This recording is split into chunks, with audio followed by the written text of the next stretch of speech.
I'm Molly Superthorpe. Welcome to my channel, where I offer bite-sized tutorials and demonstrations in calligraphy and hand lettering, and upload a brand new video every Friday.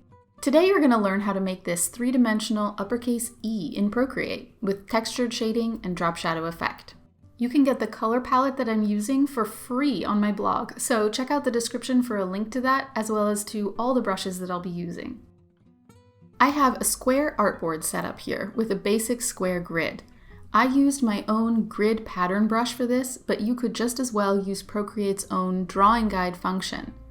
With a pencil brush, I started by sketching a basic geometric E as my starting point, but now I'm going in and turning all those sharp corners and flat sides into curves. This is a quick and easy way to add decoration to any uppercase letter. Now I'll come over and select my Monoline Calligraphy brush. This is part of my Calligraphy Nibs Procreate pack, which I've linked below. And I'm just going to trace around my sketch layer on a new blank layer. You can see that I'm going very slowly and making sure that I really adhere to those curves and smooth them out as I go.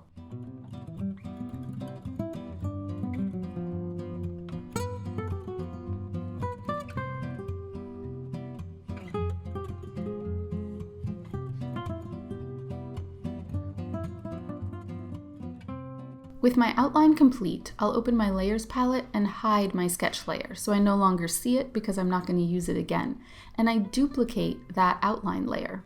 Selecting the bottom of the two, I'll fill it in with black by dragging my black swatch over, and then choose a very light color, like this light pink, and drag it over as well.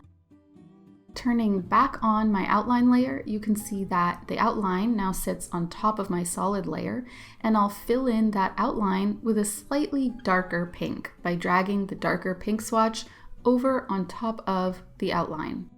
Coming back here to my layers palette, I'll duplicate the solid fill version and select the bottom of the two.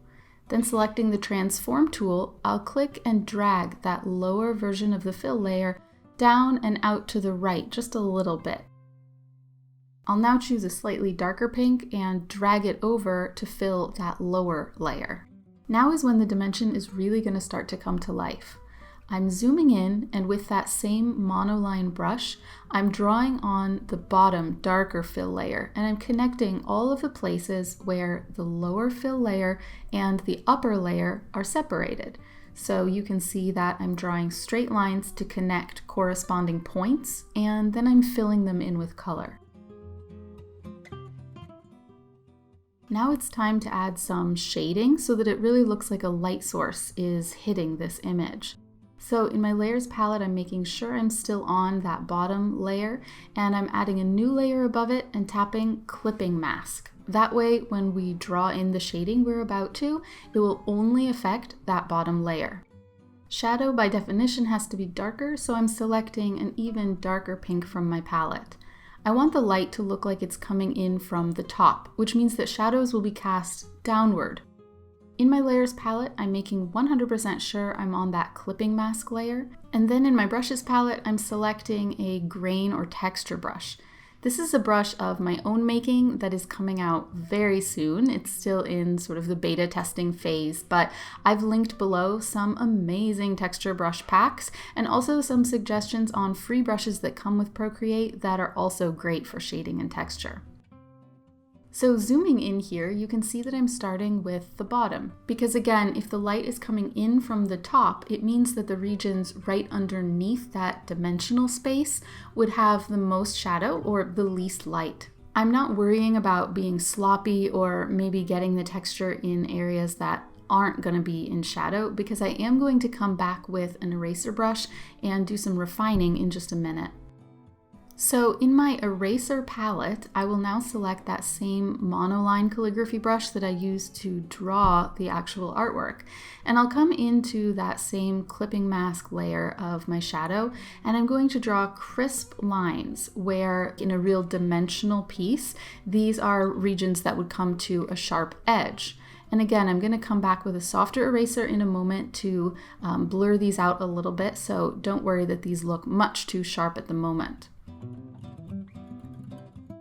Now I'm switching my eraser over to my texture brush tool. Whatever the tool is that you use to draw your texture and shading, use that now with the eraser and come into those points that have sharp lines and really blend them out. You can reduce the opacity of your eraser brush if you want and the size to get more or less blur here. And then finally, to add a little bit more realism and darkness, I'll come back over to my shaded layer, that clipping mask, and I'll set its blending mode to multiply. This just makes sure that the blending is really perfect between the colors of the medium pink and the dark pink. Now to add in some fun light highlights, I'm coming up to my top fill layer and I'm adding a new blank layer above it. Then selecting white from my color palette and that same monoline brush from my brushes palette, I'm going to draw in some little highlight lines here. I'm choosing to do them up against the right side of my outline layer, just so it looks like the shine is coming from the same angle. Now let's add a little bit more shading and texture by coming up above the light pink fill layer and adding a clipping mask. Now I'll select a medium pink and come back to my texture brush. My goal here is to make it look like a very faint shadow is being cast by that top outline layer onto the fill layer below it. So I'm making these thin lines of texture underneath the top parts of the outline. And then when I'm done with that, I'm just going to come into the layers palette and dramatically reduce the opacity. So it's really faint and subtle. And I'll even come back with my eraser and do a little precision erasing to make it a little more realistic. With our dimension complete, it's now time to make a very dramatic drop shadow. So I'm starting by grouping all of the elements of this E so far. I'm just swiping right on each layer to select multiple layers at once, then tapping group up at the top. I now want to duplicate this new group and select the lower of the two groups. Then tap it once and hit flatten, so I have a flattened version of the E sitting right underneath the layered version of the E. This newly flattened layer is going to become our drop shadow layer, so I want to fill it in with one solid, darker color. To do that, I'll tap it once and hit alpha lock. Then I'll select my much darker color and tap the layer again and select fill layer. Then I'll tap again and turn off alpha lock. With my transform tool, I'm able to now move this new darker layer down and to the left to create the casting of our shadow. And then over on this layer, I can tap it and reduce the opacity dramatically. I think you can already see how realistic this drop shadow is starting to look. Coming in with my Monoline pen, I'll now repeat the same process that I did when I created the dimensional layer. In other words, I'll connect all of those separate points in between the drop shadow layer and the top dimensional layer. And then I'll fill in all of those gaps with solid color.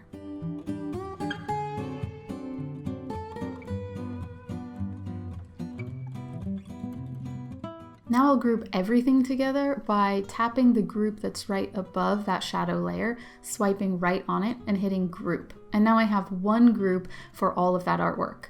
Now I'll tap the background layer to adjust its color to a really dark pink, and I'll go back to my drop shadow layer and adjust its blending mode to multiply.